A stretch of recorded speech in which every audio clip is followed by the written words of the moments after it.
Assalamualaikum warahmatullahi wabarakatuh.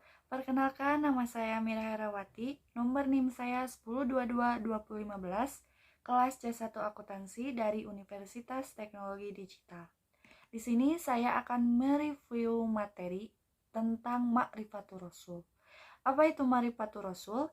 Ma'rifatur Rasul yaitu berbicara tentang Rasul, apa saja yang perlu dikenal oleh kita pada Rasul, dan bagaimana cara mengamalkan al-Islam melalui petunjuk Rasul. Pada pertemuan kedua menjelaskan tentang hajatul insan ila Rasul, yang artinya kebutuhan manusia terhadap Rasul. Dalam surat Al-Arum ayat 30 menjelaskan, maka hadapkanlah wajahmu dengan lurus kepada agama Islam sesuai fitrah Allah, disebabkan Dia telah menciptakan manusia menurut fitrah itu. Tidak ada perubahan pada ciptaan Allah, itulah agama yang lurus, tetapi kebanyakan manusia tidak mengetahuinya.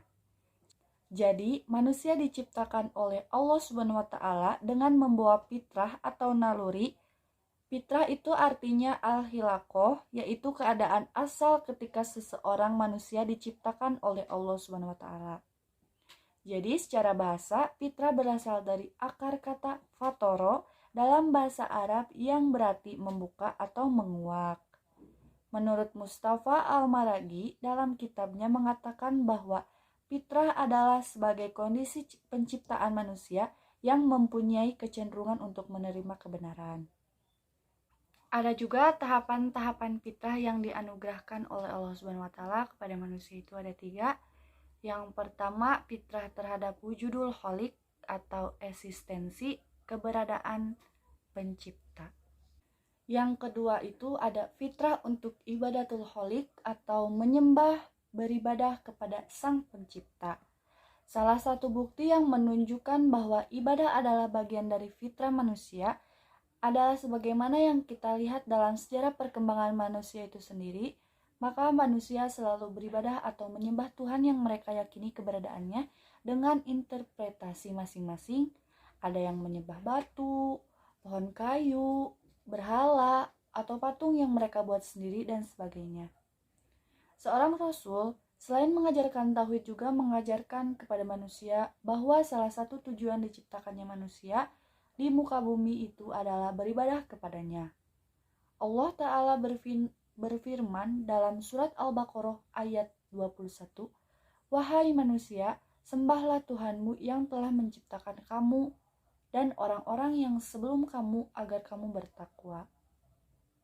Dan yang ketiga itu ada fitrah terhadap al-hayatul munazzamah atau kehidupan yang teratur. Manusia sebagai makhluk individu maupun sosial dengan dorongan fitrahnya selalu berupaya memata kehidupannya.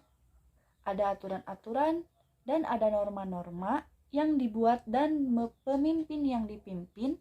Ada ketetapan sanksi bagi mereka yang melanggar dan sejenisnya. Pada pertemuan ketiga itu menjelaskan tentang ta'rifatur rasul atau pengertian rasul. Secara bahasa, Rasul berasal dari kata rosola yang berarti mengutus, sedangkan kata Rasul adalah bentuk masdar dari kata rosola yang berarti utusan atau seseorang yang diutus. Ada 2 kata kunci untuk memahami ar-Rasul. Yang pertama, hamilur risalah atau membawa dan menyampaikan risalah. Yang kedua, qudwatu fi takbikir risalah atau menjadi qudwah. Contohnya itu bagi umat manusia dalam melaksanakan ajaran yang dibawanya.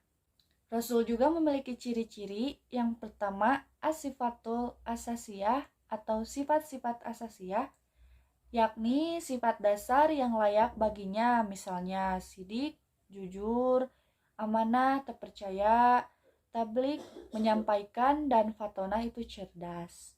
Yang kedua, al-mujizat atau mujizat, yakni perkara yang luar biasa dapat dilakukannya dengan izin Allah untuk melemahkan mereka yang menentangkannya.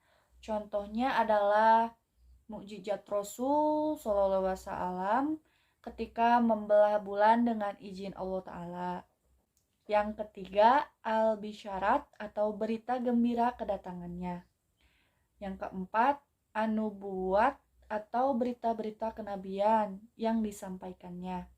Dan yang kelima, at-samarat atau hadis dakwah yang dilakukannya. Di antara hasil dakwah yang diwujudkan Rasulullah SAW adalah munculnya generasi unggul dari sisi keimanan, ilmu, dan amal, sehingga mampu berkuasa di muka bumi dan menebarkan ajaran Islam ke seluruh penjurunya. Untuk pertemuan keempat itu menjelaskan tentang makna Rasul atau kedudukan Rasul.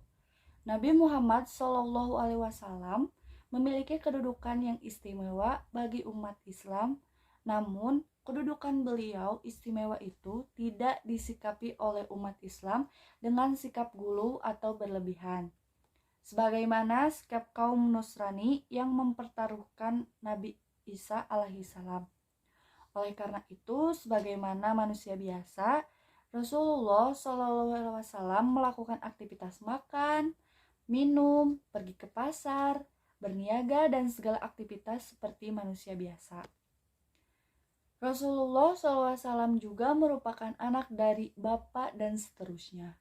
Akan tetapi Rasulullah SAW lahir dari keluarga yang bersih dari zina. Ada juga nasab Nabi atau silsilah pertama yakni Nabi Muhammad hingga ke Adnan. Imam Tirmidzi mengumpulkan hadis-hadis yang berkenaan dengan jasad Rasulullah SAW dalam kitab Syama'il Muhammad SAW.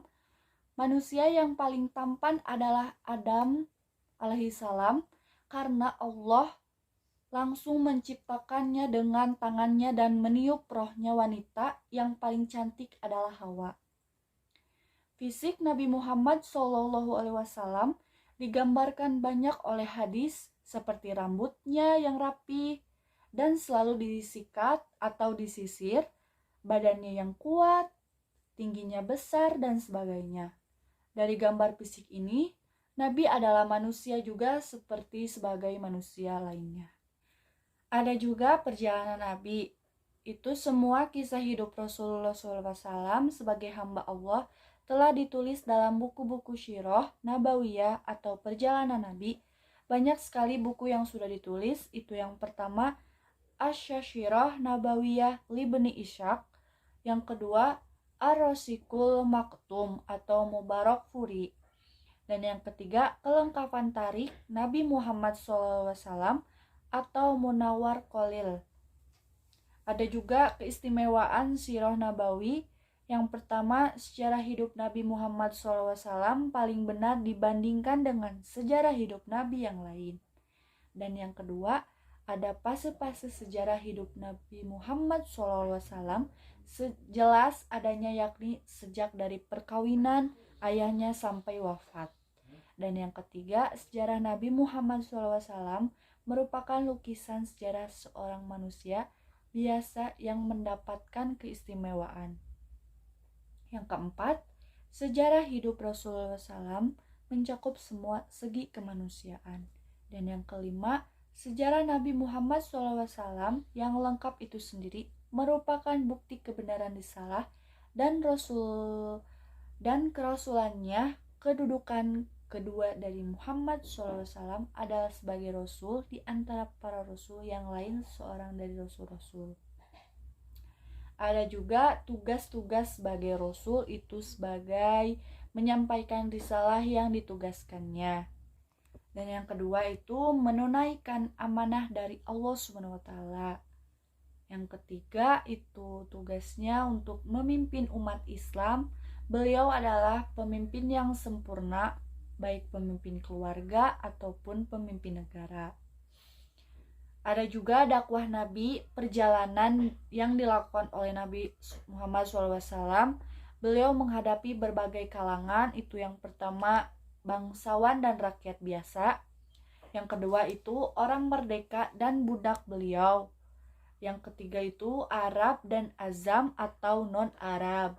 Yang keempat itu laki-laki dan perempuan. Dan yang kelima untuk segala umur. Berdakwah yang benar atau dikenal dengan fikih dakwah atau mendalaminya dan memahaminya itu yang pertama, secara dakwah, Yang kedua, faktor-faktor keberhasilan. Yang ketiga, rukun-rukunnya. Yang keempat, cara-caranya. Yang kelima, saran-sarannya. Dan yang keenam, kesimpulan dan evaluasi. Ada juga as-sunnah atau menurut hadis tiap yang berasal dari Nabi SAW yang baik. Yang pertama itu perkataan atau sunnah qauliyah. Yang kedua itu perbuatan atau sunnah fi'liyah. Dan yang ketiga itu ketetapan atau sunnah ta'riyah. Jadi dari ketiga itu, apa yang terjadi pada diri Nabi ada efek hukumnya. Misalkan Nabi lupa sholat rakaat, jadi dalam sholat rakaat itu tinggal syariat sujud sahwi, jadi tidak mengulangi kembali ke awal. Dan untuk pertemuan terakhir itu tentang sifatul Rasul atau sifat-sifat Rasul. Karena Rasulullah SAW adalah manusia istimewa yang dipilih oleh Allah sebagai utusannya, maka tentu Rasul memiliki sifat-sifat yang unggul. Rasulullah SAW adalah manusia biasa seperti manusia yang lainnya, bukan bangsa malaikat ataupun jin, bukan setengah jin. Akan tetapi Rasulullah SAW adalah bangsa manusia seutuhnya. Rasulullah juga memiliki sifat sidik atau benar. Jadi apa yang disampaikan itu selalu benar, bukan berarti dusta. Tak pernah sekalipun beliau berdusta, bahkan ketika bergurau. Rasulullah SAW juga memiliki sifat fatonah yang berarti cerdas. Jadi Rasulullah SAW adalah manusia pilihan yang memiliki kecerdasan yang tinggi. Contoh kecerdasan beliau itu adalah pemimpin orang-orang hebat yang berkumpul dalam satu kota atau Madinah, tentu memerlukan kecerdasan luar biasa. Apalagi latar belakang mereka yang berbeda-beda, ditambah lagi ada gangguan dari munafikin dan Yahudi. Sifat Rasul juga mempunyai sifat amanah. Beliau adalah manusia yang paling amanah sehingga selalu memberikan penekanan terhadap masalah ini. Dan Rasul juga mempunyai sifat menyampaikan. Jadi apapun yang datang dari Allah, meskipun berkenaan dengan teguran Allah kepada diri beliau, beliau sampaikan kepada umatnya. Rasul harus menyampaikan perintah dan larangan dari Allah SWT. Ada juga dakwah perlu iltizam, yaitu mengikuti dakwah Rasul untuk memerlukan iltizam atau komitmen agar gerak dakwah dapat terus maju. Akan tetapi jalan dakwah itu yang pertama panjang jalannya, yang kedua sedikit orang yang mau mengembangnya, yang ketiga banyak cobaan. Maka tidak sedikit yang berguguran di jalan dakwah akhlak yang agung, membuktikan bahwa Muhammad SAW memiliki akhlak yang agung. Akhlak yang agung itu adalah akhlak Al-Quran. Semua perkataan dan perbuatan beliau SAW adalah apa yang ada dalam Al-Quran. Ada juga teladan yang baik. Wajar kalau kemudian beliau ditetapkan oleh Allah SWT sebagai teladan yang baik. Untuk idola bukan artis, pemain bola, atau lainnya. Idola itu adalah Rasulullah SAW. Semboyannya adalah Rasul sebagai teladan kami. Mulailah dari yang kecil, misalnya makan dengan tangan kanan. Apapun yang dilakukan itu, mulailah dengan yang kanan. Ataupun mulai dengan kanan sampai mengikuti jihad beliau. Sebelum saya tutup, saya akan memberikan kesimpulan dari materi yang telah saya review itu. Jadi kita bisa lebih mengenal Rasul, siapa Rasul, sejarah Rasul, dan asal muasal Rasul. Jadi dapat kita sadari dengan perintah-perintah yang positif.